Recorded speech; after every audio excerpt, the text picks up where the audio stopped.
பிறமொழி பாடல்களை வந்து தமிழ் எழுதும் போது அது எப்படி அமையுதோ அதை பொறுத்து இங்கே ட்ரால்ஸ்மே நிறையா வந்திருக்கு சார். அந்த பாடல்கள் இங்கே எப்படி வருது? இப்போ தெலுங்கு பாடல் வந்து தமிழ் எழுதுறாங்கன்னா அதுக்கான ட்ரால்ஸ்மே இங்கே வந்திருக்கு. ஆனால் நீங்கள் சக்ஸஸ்ஃபுல்லாக அதெல்லாம் பண்ணியிருக்கிறீங்க சார், இப்போ வரைக்குமே பண்ணிட்டு இருக்கிறீங்க. ஜானு ஆல்பம்லாம் 96 ஈக்குவலாக அந்த ஆல்பம் இங்கே பயங்கரமாக ஹிட் ஆச்சு. ஸோ பிறமொழி பாடல்களுக்கு இங்கே தமிழ் எழுதுறது இந்த அளவுக்கு ஒரு சவால் சார் உங்களுக்கு? எனக்கு நிறைய கொத்துல வாங்கியிருக்கேன். அதனால ஆமாம், டியர் காம்ரேட் தான் முதல்ல தொடங்குறது.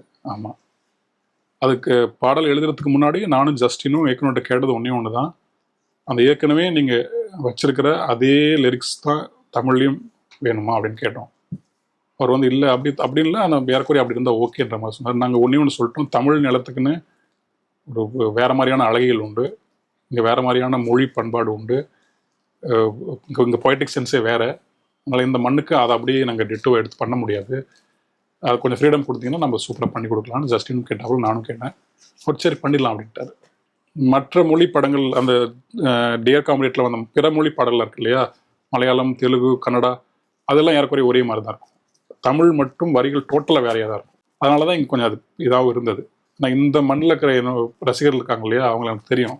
நானே அதே தானே, எனக்கு இதுதான் பிடிக்குன்னா மக்களுக்கு அதுதானே பிடிக்கும். அதனால தான் இங்கே அது மாற முடிஞ்சது. அதே தான் ஜானுக்கும் நடந்துச்சு.